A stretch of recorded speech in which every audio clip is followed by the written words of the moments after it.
What's going on, guys? It's your boy GS Luke here with our round 4 live stream for the PGA Championship. Going to go over all the strategy for your round 4 lineups, a weather report, some of your player poll questions down there in the chat, and anything that you want me to fill in the gaps with. Feel free to go ahead and let me know what you're curious about down there in the chat. But outside of that, let's have ourselves a Sunday. Today's slate was definitely a weird one with them changing up the tee times. I'm sure we'll talk about that a little bit throughout the stream, but Sunday looks a little bit more typical. Fingers crossed on that. With no sort of delays, but we got Sunday placement points in play. Scotty with a massive lead, so we're gonna have to talk about some game theory on that angle. But hopefully this weekend is treating you guys nicely. You had yourself a little Saturday and are ready to try and cap out this week. You got Chris down there, Alan as well, Jay Still, Nick, Retail Ripper, C. Floyd, everyone down there. Hopefully you guys are having a fantastic night. And like I said, any questions we'll get to here in a few minutes, but feel free to go ahead and let me know. But we're going to start it off with a look at the averages from today, which honestly aren't going to mean that much because of the different tee time situation. You only had about a 3-hour split in tee times from the first to the last group. And though it looks like it was a massive difference from the first to the second half, that was all because of your outliers down low. If you scroll down to the bottom, you had a lot of blow up rounds from the guys starting on 10. So you can see these guys that were already towards the bottom, even par, maybe +1 for some of these players, where a lot of your +5 and +6 or worse rounds. And a lot of those guys ended up just sucking it up today. And these were a lot of the players that I wanted to use in Showdown today. So it was just an absolutely terrible slate when it came to our run out. Nobody expected them to change it from twosomes to threesomes. And if that happens, then that's just the luck of the draw sometimes. They had to get all the play in today, so I understand why they made that decision. If they went off in twosomes, we wouldn't even have play done yet for round number 3. It's a major championship. No one wants that kind of situation. And unfortunately, the viewers, the general public, come over our DFS lineup. So it was kind of chalked from the beginning, and I knew that heading into it. But in terms of the averages and what we can learn from it, don't be thrown off by this +2 scoring average. There was no little wiggle room to have with the tee times, and it was almost all because of the outliers down low. In terms of your scoring conditions for tomorrow, it does look like it's going to be favorable with the earlier tee times. With the twosomes off of hole number 1, you're going to have lower winds for the first 4 or 5 hours, and it's not going to be drastically different in the afternoon. It goes from no wind to just a puff of breeze for the later hours. So from about 2 to 4 miles an hour to closer to 9 to 10, as you can see from the sustained wind perspective. The gusts also go from non-existent to at least 15 to 20 miles an hour, like you can see in the afternoon. But it's not going to be like a 1 to 2 stroke difference. I would expect it to be actually even pretty flat when you look at the scoring averages. The main reason for that is even if there is a half a stroke advantage, maybe even like a 0.75 shot advantage towards your later starters, all these guys that sucked it up today that were also going off late because of the situation are going off late again tomorrow. And, if they're already disengaged, like a lot of them probably are, there's going to be little to no payout difference based on how they play on their Sunday's round. I don't think that you want to be targeting a lot of these players to begin with. So there are going to be a few that you use as your or he could candidates, especially because they're going to be like sub 5% owned for the most part. For leverage, you could still go a little bit later. I don't think you have to take the very earliest players, but something late morning, something closer to like maybe a 9:30 tee time seems like the best pocket to target, because at least then you have somebody that didn't completely tank their round today, should be a little bit more engaged in terms of how much their effort they're putting in. And then the wins are going to be low for a majority of their round. So just to give you guys an idea of who some of those players would be, I don't have the tee times up in front of me right this second, but if we go like an hour and a half, 2 hours in, it'd be like this portion. So like around your Rory Xanders, your Sam Burns, your Tommy Fleetwoods of the world that maybe didn't have the best golf today, guys that just made the cut, but they didn't shoot like +6 like you have with those guys towards the bottom. So my cat's trying to get out of my office here. I might have to let her out here in a second. But this portion of the board is where I think if you want to get different, you want to force in somebody that's sub 10% owned. These guys are going to be overlooked because it's Sunday Showdown. They don't have any placement point potential. So a lot of your casuals won't even consider this portion of the board.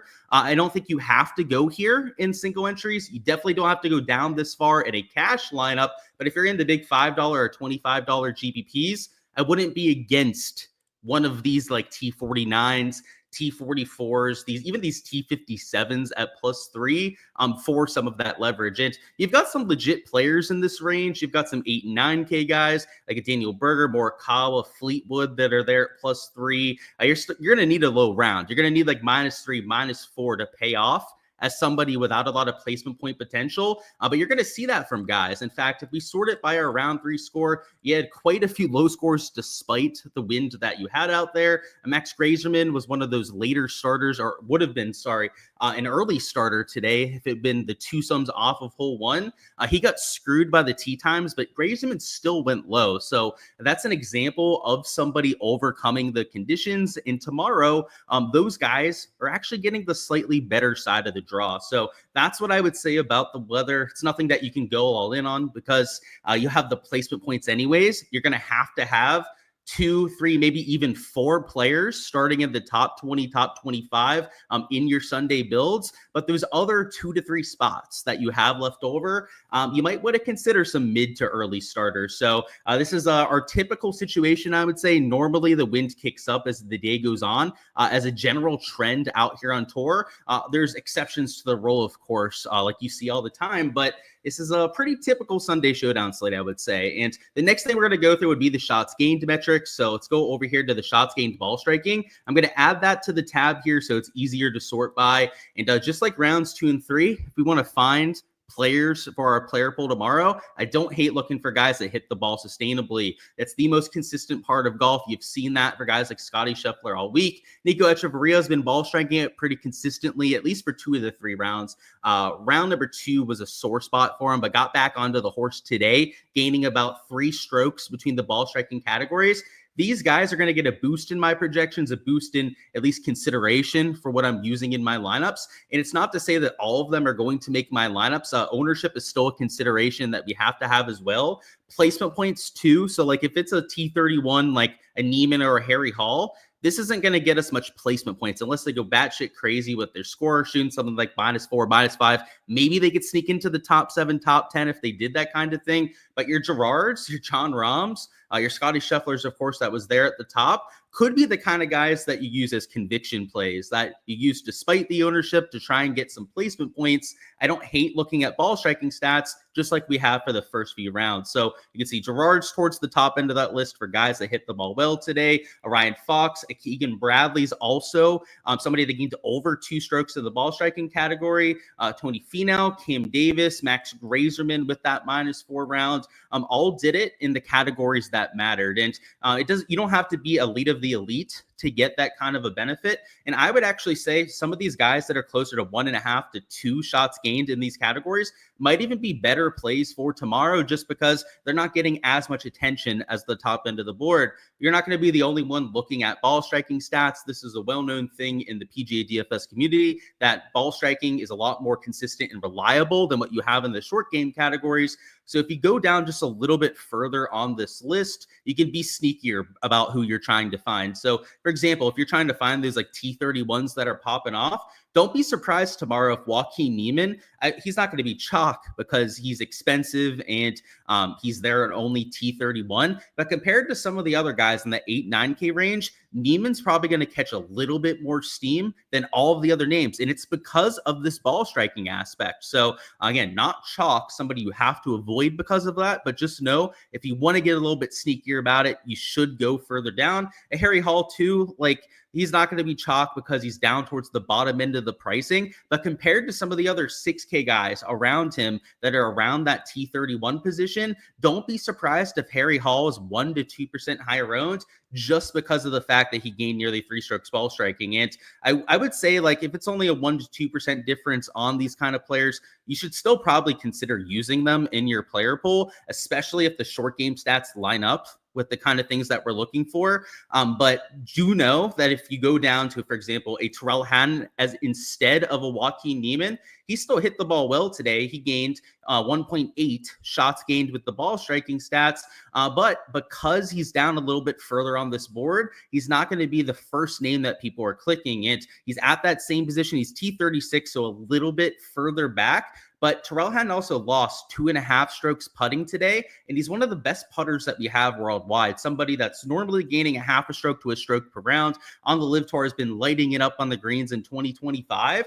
So I kind of like myself a Tyrrell Hatton if I'm really trying to get different with the middle part of my end of the pricing. You're not going to get the placement points there, but if you get a -3, a -4 rounds, you can pay it off that way too. So not every single player has to be a stand that you're taking towards the top. And I really like using the shots gained metrics to find some of these diamonds in the rough as well.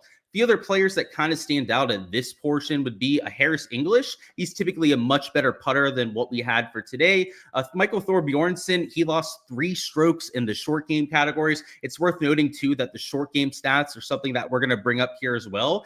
Gaining a bunch with the short game, which would be around the green in the putting, is not always a good thing for these players because it's very difficult to replicate that in back-to-back days. But on the flip side, a Thor that lost 3 strokes in those categories could be given a little bit of a bounce back chance because those kind of guys, even if they're a neutral the next day around, I know he only gained 1.5 strokes ball striking, but if he's 1.5 strokes ball striking and then neutral, that's, an even par to -1, -2 round, which isn't slate breaking, but it's decent enough as a baseline for Thorbjornsen, where if he has that spike putting rounds, or if he goes from losing a couple strokes to maybe gaining 2-3 strokes in the short game categories, he could break the slate that way. So he has an avenue to get there. It's just, he's got to flip the short game. And you're going to see that from quite a few players. And Aaron Rai gained 2.6 strokes with his irons, but lost about 3 strokes in the short game categories. So another player that I would say is due for some positive regression in those categories,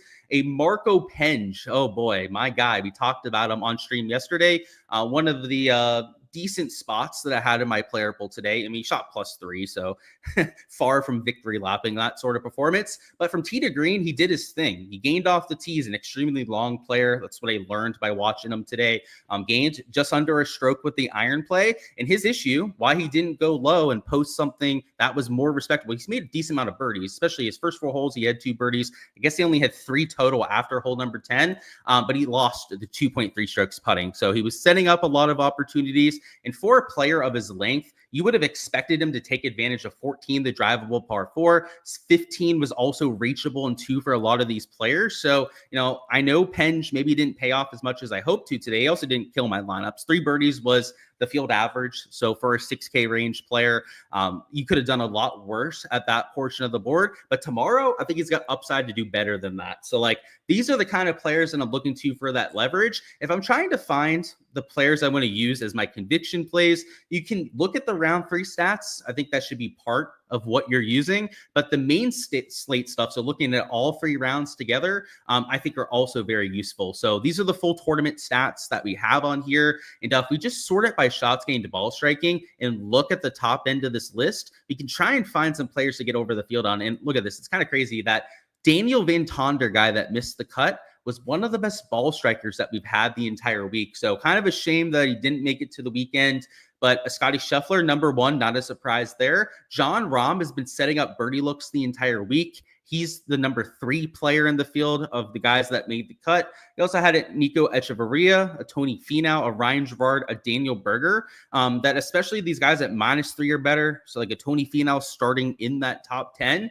Not to say that I'm going to be using all of these guys as conviction plays, but of these 4 or 5 players starting in the top 20, I'll probably be using at least 3 of them in my player pool. Scotty Scheffler, just to go ahead and nip that one right now. Yes, he's going to be in my player pool. I think he's going to win this event. I actually said before today's round that I thought he had over a 50% win equity, and now he's got over an 80% win equity if you take a look at his implied odds on the sports book. So I'm not going to be avoiding him in lineups. It's kind of just getting different when you have him in lineups elsewhere.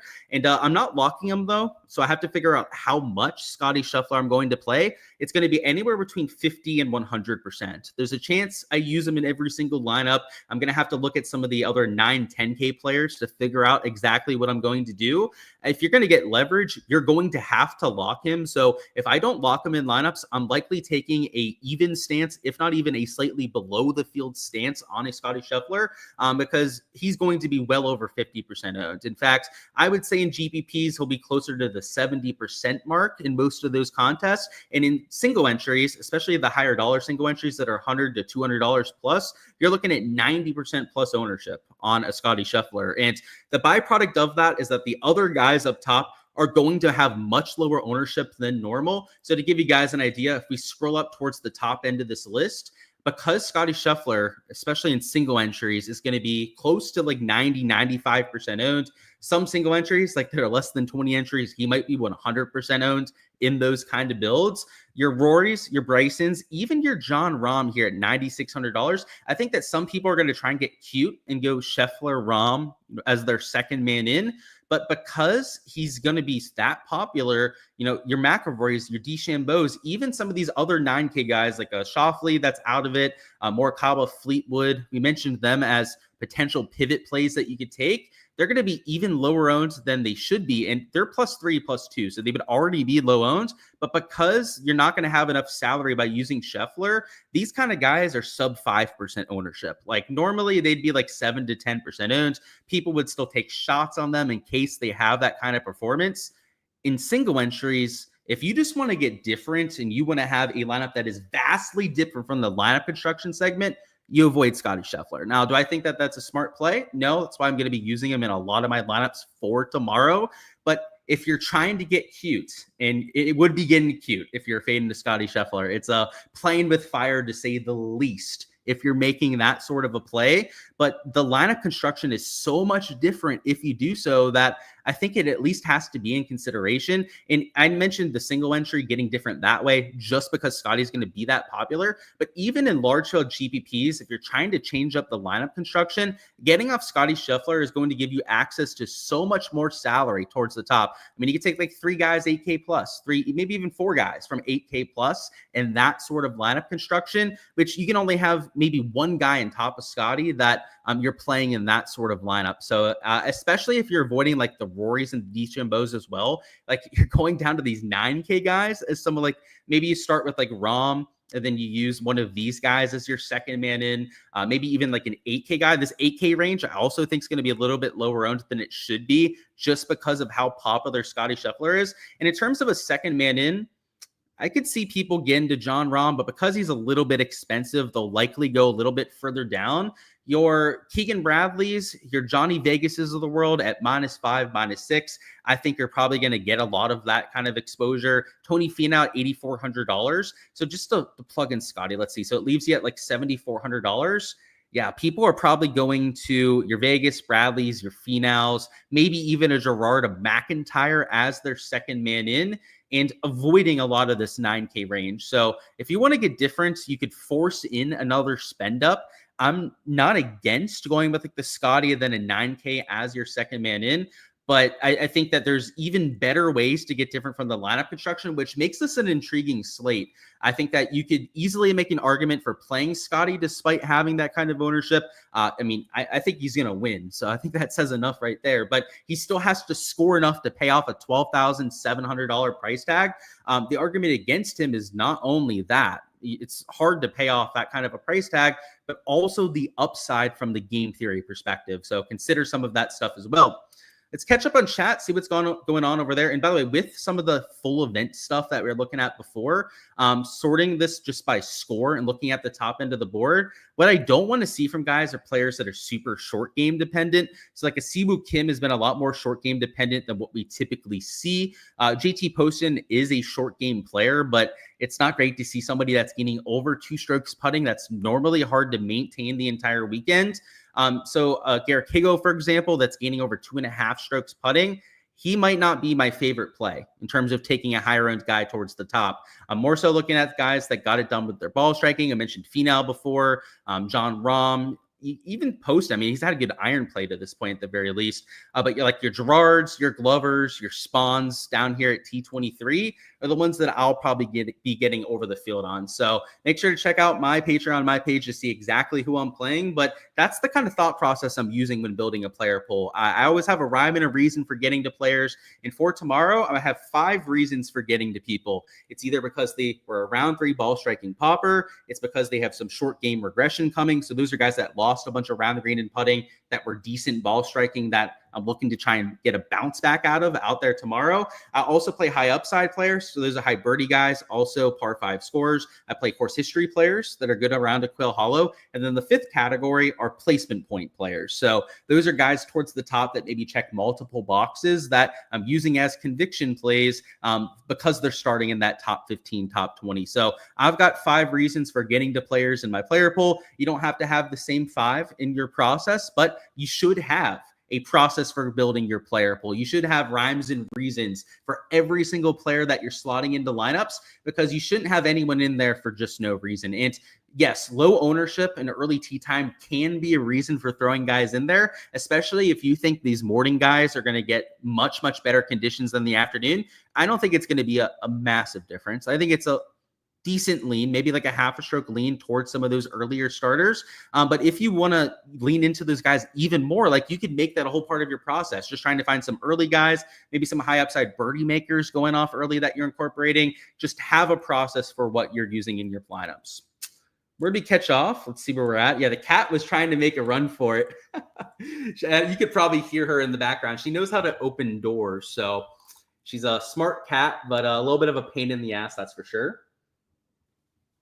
You said pretty obvious the live players aren't competitively sharp once they realize they're playing real golf. Yeah, tell that to John Rahm and Bryson DeChambeau. I'm sure they don't look that sharp out there in the top 15. Brian says, hi guys, welcome on in, my man. He said, Rory a bum without the cheater driver. Yeah, dude, it's crazy that he had that taken out of the bag, but you have to wonder how many more players had that happen, because they said it was more than a dozen that had their driver taken away. So I kind of want them to release the list so we know who else is dealing with that. Cheers to Sunday. Cheers to you, man. Any interest in Harris English? Yes. Ball striking stats looked good. Putting regression as well. He lost strokes on the greens, which is very unlike him. Yeah, give me some Harry English for a bounce back. There's especially with that kind of shots gains profile, it's kind of a no-brainer for me at slightly lower ownership. Thoughts on Penge and Harry English? So I love Harry English. Looks like a lot of us are on Harry for tomorrow. So I might have to bump up his ownership just a little bit, knowing that people are getting to him on their process. But I still think he's a good play. I see why you guys are. Penge, also like him. He lost strokes putting, but was decent tee to green, gaining in all 3 categories. I'm all for him tomorrow as pivot plays. You got, can't wait for Fleetwood to somehow top 10. That would be great because I have a top 10 bet on him, Nick. So let's see if he can get that back door. That'd be nice. You're in first and kick of the nuts with a 5 of 6. Good stuff. Yeah, me too. I actually have a 4 of 6 and some single entries with Scotty Scheffler leading the way that are doing pretty well. So I'm there with you. I hope they hold on to a min cash tomorrow.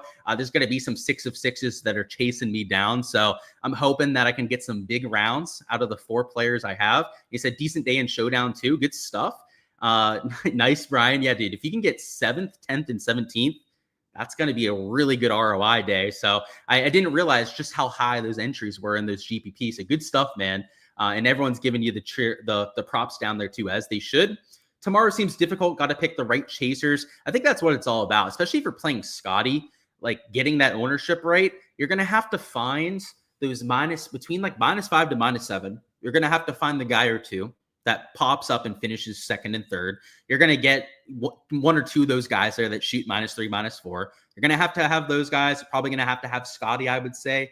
And then the other 3 players could be like early starters, I would say. You know, you're getting your -3 rounds from some of the guys in the better conditions. That's the way I see the slate going down. I don't think you have to play Scotty. Again, I'm not locking him, most likely. Haven't made that decision quite yet. I might lock them. Who knows? I got to see what I have on the actual ownership for those 9, 10K guys. I mean, if my algorithm hasn't like 10, 15% still, then maybe I do just lock Scotty and say, screw it, and try and get a little bit more leverage there. But yeah, it's a fun slate. That's for sure. He said, thanks for the awesome insight. How my round 4 strategy differ compared to other weeks. So, and with there being less super low scores, good points, while I focus more on finishing position. A little bit, Nick. So that's a good question. But because there's still going to be -4, -5 rounds, I'm going to be playing some chasers. And, you know, if we had windy conditions, like 40-mile-an-hour winds, that would change. I would probably want 4, maybe even 5 guys starting in the top 25. But we're going to have some low rounds out there. Like even today with the winds, you had those -5, -6 rounds. So not quite the US Open yet. Now, when we get to Oakmont, it'll be a different story. Oakmont will be the hardest golf tournament that you guys have ever seen. If you think that this golf course is hard and you're tilted by shooting -5, -6 in showdown rounds, Oakmont, and I shit you not, guys, if you haven't been watching golf for that long, I guess a lot of you probably aren't prepared for what we're going to see. 80s are going to happen often that week. And if there's a windy day, the scoring average might be like 76, 77. So when we get to Oakmont, that'll definitely be the case. We'll be looking at this placement points a whole lot. Thoughts on Davis Riley? Man, heck of a day for Davis Riley today. First, just got to give him his props for the kind of round that he posted. He gained in all 4 categories and really didn't miss a shot. He had 1 bogey on the round. I had his over 4.5 bogeys, so I was dead wrong on that one. And he made a bogey on his second hole. So I wasn't feeling that terrible about it early in the day, but from that point on, he literally did not miss a shot. So the fairways were decent for him too. He had a lot more fairways than he typically does. 9 out of 14 is well above his baseline. I worry about Sunday pressure with the Davis Riley. He's one of those newer names up there. And I think it's a good time to talk about this game theory towards the top, because you have a lot of slappies up here that are going to crumble under that pressure tomorrow. This isn't a regular PGA Tour event. This isn't the John Deere Classic where, a player that has a good week can sustain it on Sundays and kind of luck it out. On Sunday at a major, you cannot fake it. You're going to be playing in the hardest conditions if you're teeing off later. So I hate to pick on my guy, Davis Riley there, but I'd have to think that he's going to probably shoot over par tomorrow. JT Poston, with him being a little bit putting dependent. Like, there's a lot of guys up here outside of like your Schefflers, your Rahms. I mean, really outside of those two, I think you could see a lot of those players shooting even to over par. So you still have to be very selective about these pivots that you're taking up here. And a lot of it for me comes down to experience. I want guys that have shown it on Sunday at majors before. Scheffler checks that box emphatically. We know that. Jon Rahm, too, multiple time major champion. Outside of those two, no one can say that. I guess Tony's been okay at majors on Sundays, but he, of course, doesn't have a major victory to his name. Keegan Bradley, too, he's been okay on Sundays. Matty Fitz does have a major to his name. Same thing with Bryson DeChambeau with the 2 U.S. Opens. But your Highsmiths, your Higgos, even your Gerard, who I like the shots gained profile on Gerard, so maybe I still play him. But like your inexperienced guys up here, if they don't have a rock solid shots gained profile, there's a very, very good chance that I'm avoiding them in my lineup. So that should give you an idea of some of the game theory on that too. And unfortunately for Davis Riley, I'm siding towards fading him just because he's a newer guy to this scenario. 2 starting at 7:10 a.m. Lord's time zone. Yeah, we thought so yesterday too. And then they pulled the switcheroo on us. So we should have 2 sums at 7:10, but I guess we can't take that for granted. At least I'm not going to do it anymore. Is this going to be another Scotty runaway? It certainly looks like it. I think that somebody's going to pressure him most likely, shoot something like -3, -4. But if he's shooting -2, -3, he's still going to win by like 4 shots. So yeah, most likely going to run that way, but we'll see how it ends up actually happening. Did Bryson get his meltdown out of the way today? He didn't melt down today. Didn't he shoot like -3 or something like that? Yeah, -2. I mean, yeah, he had the 1 water ball on 17, but yeah, I don't know about that, man. He still had a really good day. If you want to say that maybe the mental block is gone because he's playing from behind and he's not playing from the lead, I'm okay with that aspect, though, because the one thing that we've had with Bryson lately, and I'll bring up his profile here on Data Golf, is, yeah, he won at Live Korea. And if you guys weren't watching some of these international events, he was the leader at Live Golf Mexico City heading into the final round, and then he shot 71 and lost to Neiman, who shot 65. At the Masters, everyone knows what happens. He was in the lead or up there against Rory McIlroy, shoots 75 and finishes in 5th place. Live Miami, he was the leader heading into Sunday. He shoots 75 with all that kind of pressure. It was 3 events in a row where he had been in the lead. He dealt with that kind of pressure. If you want to say that like starting at tee, it's a good thing because of that, then I'm for that. But he certainly didn't play bad today. He was one of the best rounds of guys going off late. You might just pick Scotty and leave the other 5 spots blank. Yeah, it seems like a good strategy. I'm sure DraftKings will let you do that. Sergio burned you to today hard. Yeah, me too. I played a lot of guys that shot over par, to be frank. Sergio in Skeetwood, long dick. Let's keep the language PG, guys. We don't have to be using that kind of language down there. So public live stream, right? Especially when I click on them and accidentally say it out loud. Thorbjorn Olesen for Sunday. Don't love the amount of bogeys he racks up in a round. What are my thoughts on him? So Thorbjorn Olesen is somebody that is like a tour average player at best. He came over on the DP World Tour. He's good over there, but over on the PGA Tour side, he's like a 5 out of 10 in most slates.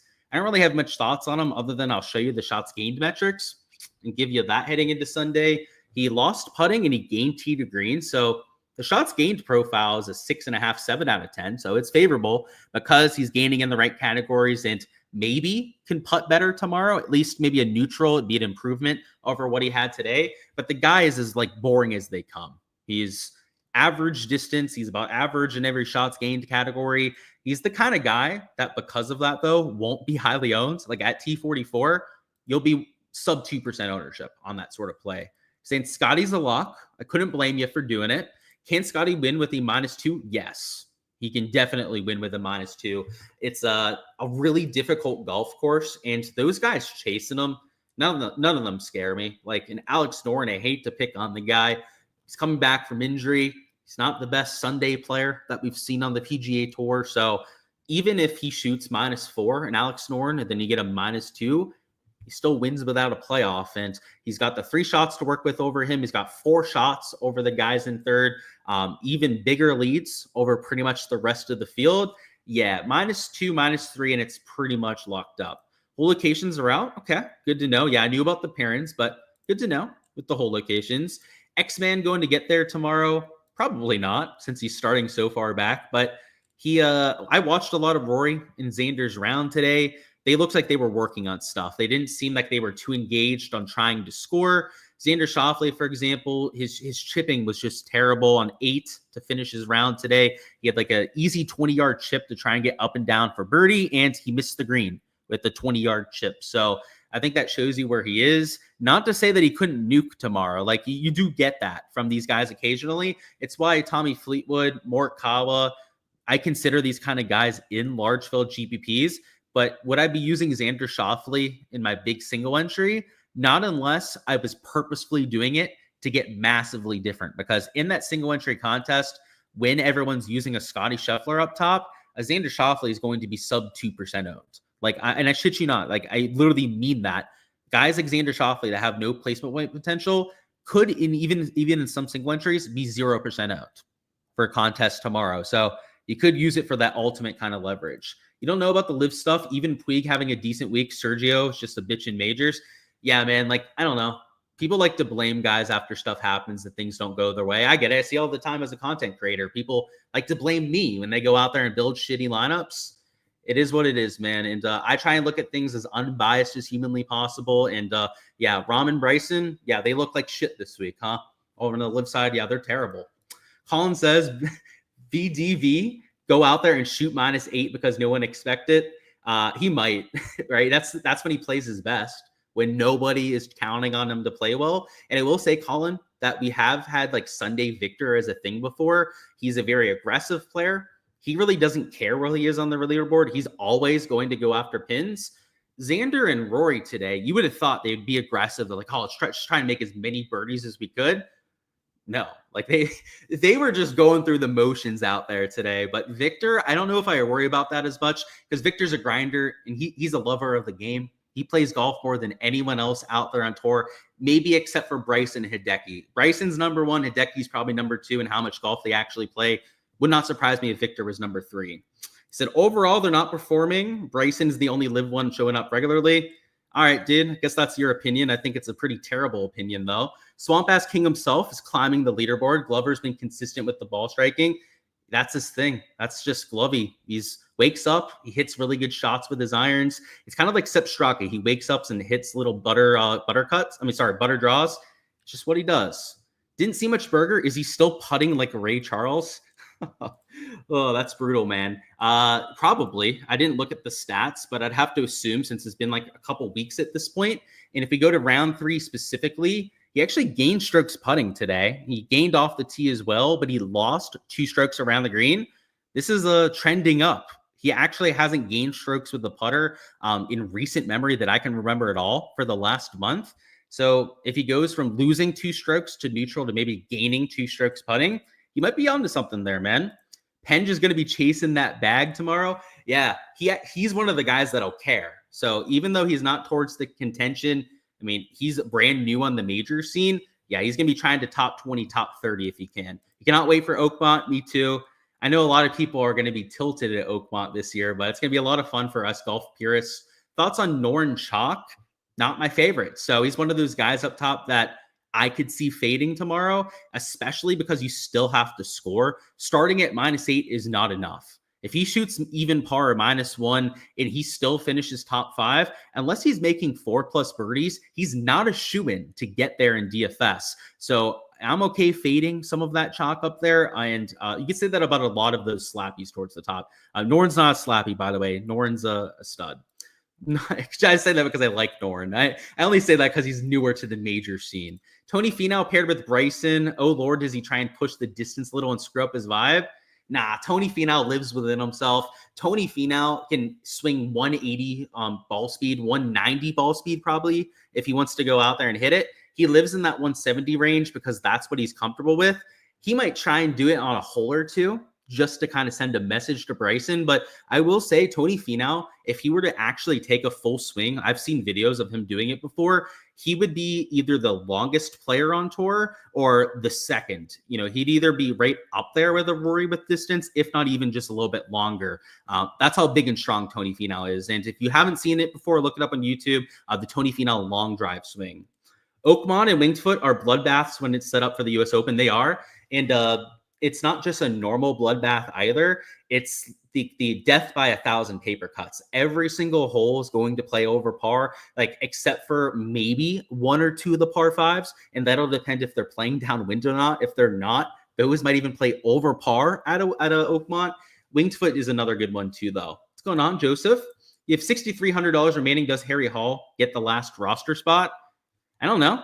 You're going to have to make that decision yourself, Bobby. I don't build your lineup for you and click them in there. So if you like the shots gained metrics, you like the ownership that you're seeing, if you need to get difference, maybe you're going to a Harry Hall. If you actually have to find some placement points towards the bottom, then maybe you try and find something that's somebody that's starting a little bit closer to the top. So I can't answer that question for you, though. Thoughts on Cam Davis? So yeah, Cam had a couple down days in a row, which was kind of expected based on where he was on the leaderboard. Today, though, he gained 2 strokes approach.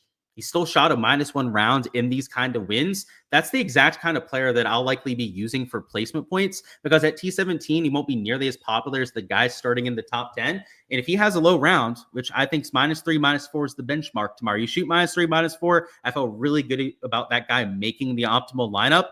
Cam Davis does that. And by the way, all those guys up there have to do it. I don't care if they're like Noren at -8. They're still going to have to shoot something decent. Cam Davis with the shots gained profile is one of the ones I have the most confidence in being able to pull that off. So not going to lie, didn't even realize Matt Wallace was in the tournament. Yeah, I only knew about it because I saw him on the prop boards, but amen to that. I haven't seen a shot from him on the broadcast. What did good old cheater Wyndham look like today? And yeah, I'm glad another person doesn't like that Wyndham Clark cheats. That's a well-known thing with him, by the way. He was average across the board. Shot +2. How many birdies did he make? He normally makes a whole bunch. Only had 2 today. He's due to make a whole lot more tomorrow. Now, he's still probably going to shoot over par because that's what Wyndham Clark has done for the last 2 months. He's been utter dog shit in almost every event he's played in, except for like a couple this year where he's popped off. Every other event, though, he's like missed cut or hardly making the cut and finishing T50. But tomorrow, he's probably going to shoot over par with 6 birdies. So I might actually even use him in a few lineups. Any chance that Stevens makes at least 1 birdie? I would hope so, Mike. If not, he's going to go for the elusive birdie-free round. One of the 9-10 key guys will break the slate. I agree with that. I think that one of them will shoot something respectable. The question will be is whether you have to have them in where they are. Like it might be a Rahm that goes off at $9,600 that you have to have, or it could be your Colin Morikawas, your Fleetwoods, those kind of guys that are even Xander, that's super low owned. I'm kind of curious as to which kind of guy it'll be, whether it'll be a placement guy or maybe one of those guys that's just the raw scoring. He's only referring to Bryson playing with the pressure. Okay, I hear you. Yeah, but I wouldn't call that a meltdown. I think you're just using dramatic language, I guess, sites, because that's a tough part of the golf course and he hit 1 bad shot. So maybe give the guy a little bit of leeway, I would say.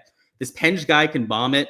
He's 185 ball speed, so you hit the nail on the head there. I actually mentioned him to my buddies in the group chat today. I was like, yo, there's this guy who's a DGen, and he's on the PGA Tour, made the cut at the PGA Championship. And I said his name. He's my one buddy. He knows golf pretty much as good as I do. He's like, yeah, he cruises at 190 ball speed on the DP World Tour. And that if he uses his long driver swing, that he's one of the few players that could reach 195 ball speed. So shout out to Jeremy, by the way, my guy, Jeremy Roush. He's the one who gave me that info, but I'm calling him Marco Polo now. That's what we're calling Marco Penge. Penge, kind of a weird French last name to say. So we're going to call him Mr. Marco Polo. Think Scotty had to talk with Siwoo about lighting cigs in the fairway? Yeah, man, Scotty's the kind of guy to have intervention talks with some of his buddies out there, but Siwoo's way too far gone. And I think his friends probably know that. When he started drinking like 8 or 9 Red Bulls a day and calming himself down with the Advil PM, they probably realized that he's beyond reasonable thought or beyond logic when it comes to the substances. You glad people that are getting to know Penge? Yeah, me too, man. I didn't know about the DGen stuff until now, but I knew he was a stud before he came over here. Wait till I meet Hao Tong Lee. We know Hao Tong Lee. Yeah, Mike Campbell knows my guy Hao Tong Lee too. Then he's he used to be really good, huh? In fact, look at this, guys. I want to bring up the Hao Tong Lee stat profile because I was looking through this last week, so well familiar with my guy. But look at this. He gets out here on tour, and he's like an average player, as everyone is. That's over here in the left, average. Then he spiked up. He had a pretty good start to his career. Then he fell off like absolute crazy. Like he went from top 50, top 20 in the world down here to like number 500. Then he brought himself back up, got back up to like number 250. And then he dropped back down to like unranked in the world rankings. And now he's back up here to like number 100. So I would say buy stock of Hao Tong Lee right now, if you can, if you're doing any of this DP World Tour stuff, because when it starts crashing back down, you don't want to be there. It's going to be really rough for Hao Tong. You were asleep at 8 a.m. Did DK push back lock? They did not, Jake. All of that stuff happened after lock, so there was nothing you could have done about it. So if that makes you feel better, you were just kind of stuck with it out there at 8 a.m. What placement would I feel for Xander to have to get there to pay off? Do you mean showdown or for main slate? Because that really depends on that, Alan. So go ahead and let me know. You like Penge because he's a DGen. Me too. Hao Tong Lee throwback. And yeah, I don't know why we still have him on the screen there, but he needs to keep it going because if not, he's going to fall off like that again. What placement would he need? Again, tell me what slate you're talking about, Alan. Noren could go low tomorrow. He's been better in putting. He's been better putting than Scotty so far. You guys got to work on these questions. Yeah, I mean, he could go low tomorrow. Nobody's saying that he can't, Brian, right? But he's going to be 25 to 35% owned. So you've got to ask yourself, do you think that he's like a lock, a shoe-in to go out there and do so? Because if you're going to get over the field on Alex Noren, you're using him in 50% plus of your lineups. Heck, probably 2/3 of your lineups. If you want to get that 2x leverage, that's where I draw the line. Do I think he could get there? Obviously, he's -8. He's playing some of the best golf, second best golf of anyone in the field, but that's where I draw the line on it. He's not a Scotty Scheffler. He's not somebody that I think can do that for 4 straight days. And, if you do, use him in lineups. He's towards the top. It makes plenty of sense, but I personally don't agree with that. I said, oh, okay, you feel better? Yeah, me too, man. When it happened, I already knew it was going to be one of those days because I'm sitting there like, oh, wow. So I stacked the guys that are going off last now with the worst conditions. And then on top of that, I had prop stuff in too. I had an under on Rory strokes and an over on Xander birdies, who if they played this morning without any wind, they both crushed those lines. It's not even close. But because they teed off last, they both hooked by 0.5. So it's just like, like I said, it was one of those days where it's like, what can you do about it? Just super annoying. You're saying showdown. Okay. Yeah, all good. So for showdown, I mean, to get there, he's just got to shoot something low. He's not going to get there at the placement points. So I wouldn't worry about that. He's probably going to shoot -4 or better. Probably -4 with 6 birdies, I would say, to pay off that kind of price tag. Deep dive on Mr. Adam Scott. So the beige man himself, Mr. Boring, but I mean that in as nice a way as possible. He plays boring golf in a beautiful fashion. He gained a bunch short game today, but was in the positive over there with the ball striking stats. And let me refresh this just to make sure it is actually for round 3 that we're looking at there. So yeah, those were the round 3 stats. Not a great stat profile, at least if we are looking for ball strikers. Brian, he's going to go way over owned tomorrow. Yeah, I don't disagree. McCarthy dive. Let's look at that. So my guy, Denny McCarthy, normally super putting heavy, but today actually lost strokes on the greens. Could be a bounce back candidate, one of those short game regression candidates that I use for some leverage. And he's sitting there at T17. So he's not going to be low owned. So that's kind of the issue with a Denny McCarthy, is that I like his chances to bounce back with a putter, but you're not talking about somebody who's going to be 5% owned. Because Denny is T17, you're looking at around 10%, if not closer to 15% ownership on a lot of these guys at this portion of the board, which makes it tougher to want to get 25, 30% of Denny and take leverage to the field when the shots gain metrics with the ball striking were into the negative. Now, does that mean I'm avoiding Denny? Absolutely not. He's still going to have to be somebody I go through and consider for my pool. I'm going to have to compare him to some of the other guys around him in the pricing, because I do like that putting regression. I mean, he's the best putter that we have in this field. So I definitely think he improves on that. And he's at the perfect spot of the board where if he shoots that -3, -4, that could be close to a top 5 finish. So, and that's certainly enough to pay off for a Sunday Showdown slate. And they were there since 5 a.m. So yeah, you're talking about Xander, Rory. Yeah, dude. I mean, Rory put it perfectly when the horn went off. If you guys didn't catch it on the ESPN broadcast, when the horn went off, Rory just let out a big fuck off. And he said it rather loudly into a microphone so that everyone could hear.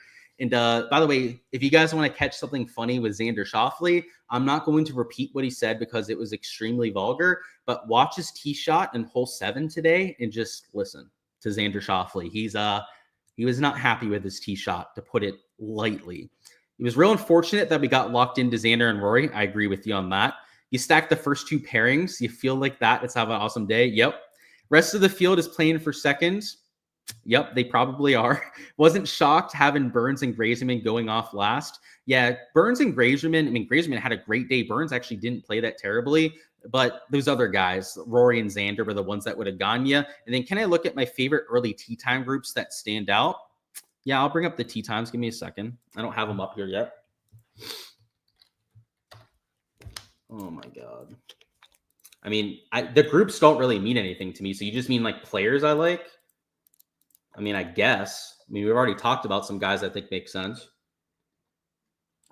So if you're talking about like conditions wise, I mean, the earlier, the better. But if you're trying to find people that aren't absolute dog shit and shot like +7 today and that just aren't going to care, then probably like these 930 guys. So around the Xanders, the Rorys, like I was mentioning before, your Tommy Fleetwoods, your Morikawas that still have a morning tee time, but that should be a little bit more engaged.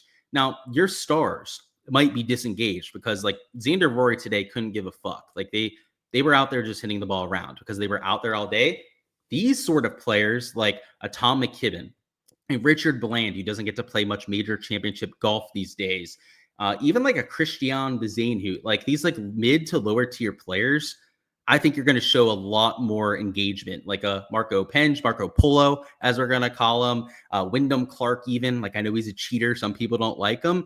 This is the portion of the board, I would say. So hopefully that answers your question. I'm wasn't entirely sure what you were looking for. He said, thanks for the show, of course. He said, pour a little nip, my man. Might have to pour a little bourbon after we get off here, but not quite yet.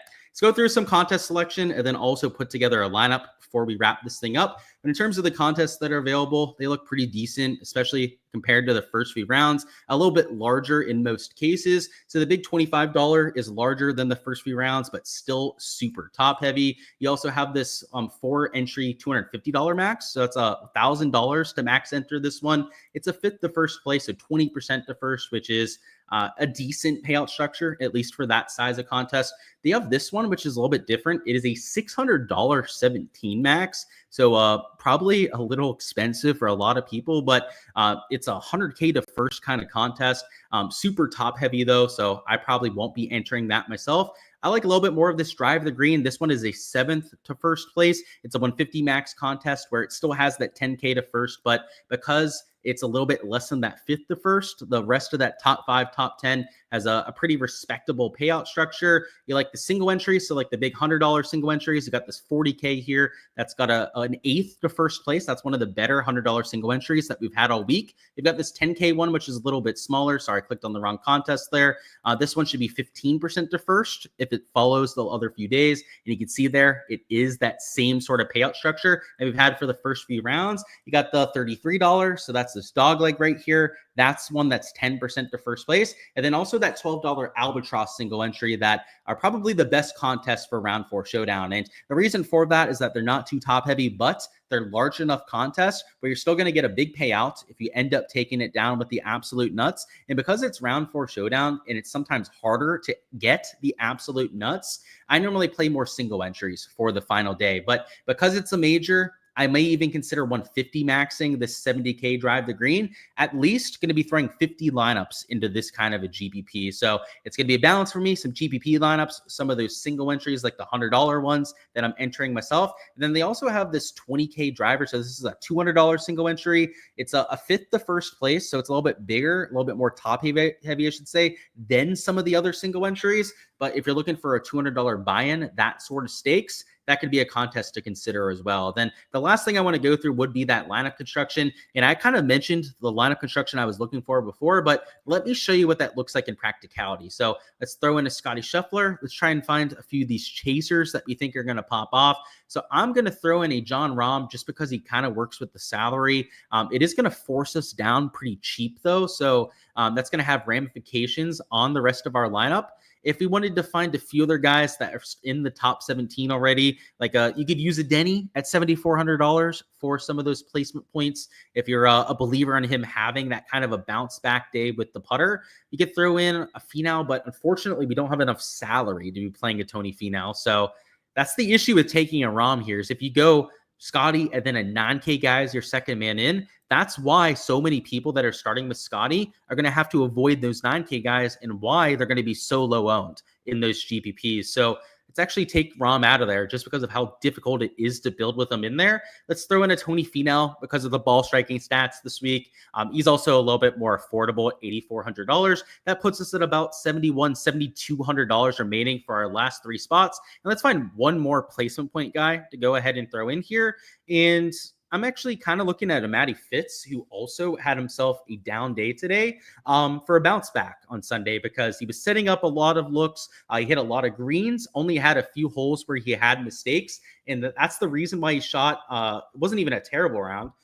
That's why he didn't go super low out there today. So let me get a sip of water, and then let's find our pivots towards the bottom. So those are the 4 guys that you're hoping can finish in the top 5, maybe top 7 at the very least. Then your last 2 players here are where you're going to get all of your leverage. So you have to be very intentional about who you're using here to make sure that you have enough leverage. And if we're entering like the big $5 or $25 GPP, we might not even be able to get enough leverage in these last 2 spots. Like we might even have to change one of these 4 players to get a slightly lower owned option because you're entering against so many more entries. So let's just find some pivots. So I'm in the 7K range for our first pivot.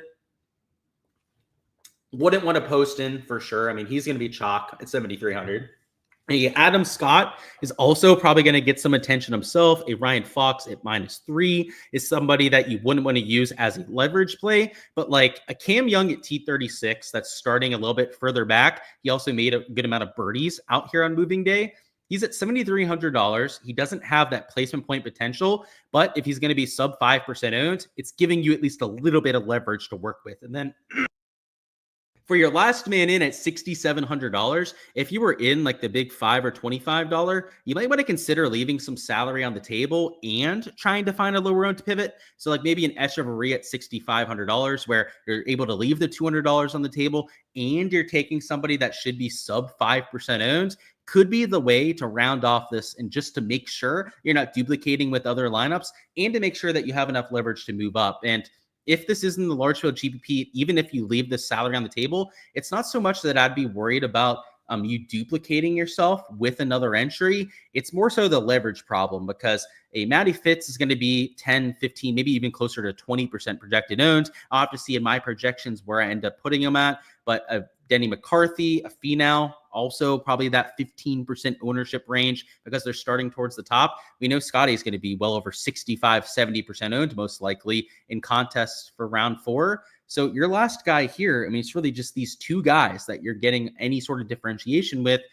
That's why you might even have to go back, take a Matt Fitzpatrick out of that sort of build, and maybe use a Wyndham Clark instead and hope that you can find 3 guys that are shooting -4 towards the bottom. So that's how your lineup construction changes from contest to contest, depending on how many entries you're playing against. It should kind of dictate how different you're getting in your lineup. So the bigger the contest, the more different you need to get with your builds. And if you're in a single entry, something with just a couple hundred other entries in it, you don't have to get as different. So starting with those 4 guys towards the top becomes a lot more reasonable, and only having those 1-2 pivots, maybe not even leaving salary on the table, right? We kind of showed that maybe going down to 6,500 and looking as an Echeverria as your last man in. Maybe you spend all the $6,700 in that kind of lineup as well. So that's how my thought process gets molded to the contest that you're entering, because your process has to reflect your actual ambitions for that GPP. And what I mean by that is if you're in like the big $5, $25 GPP, it should all be about first or nothing. You should be trying to,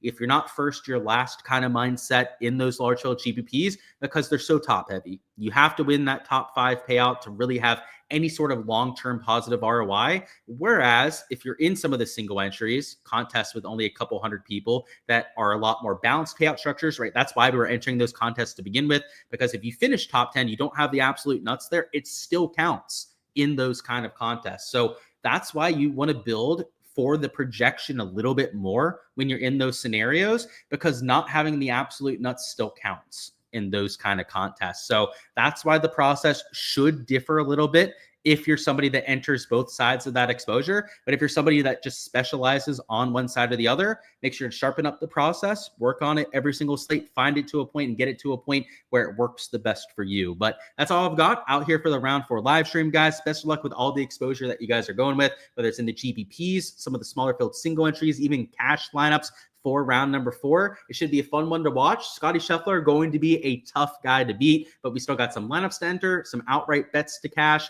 I've got Scotty Scheffler outright, so that's the obvious one, right? We mentioned that on the Wednesday live stream. I still have that one in my back pocket, but also a Bryson and Rahm live outrights that I added at some point this week. So I got Rahm at over 20-1, 22-1, and I got Bryson at 12-1 for an outright. So those two are pretty far back. It would take a Scotty Scheffler collapse for that kind of thing to get there. But we got the Scotty Scheffler outright anyway. So if he goes out there and trounces the field, it's still going to be a really good week out here for my exposure. So it's a good one. It ended up working out well from the outright perspective. Showdown today, a little bit of a doozy with the tee time situation this morning, but tomorrow's a new day. So hopefully no shenanigans when it comes to that stuff again. One of the craziest slates, one of the craziest curveballs that we've really ever done in these PGA DFS streets. Tomorrow looks like it should be a lot more traditional, but hopefully it goes our way. Hopefully I see a lot of your names towards the top end of some of those GPPs as well. Best of luck with everything that you're going with, and I'll see you guys for the content throughout the rest of the year.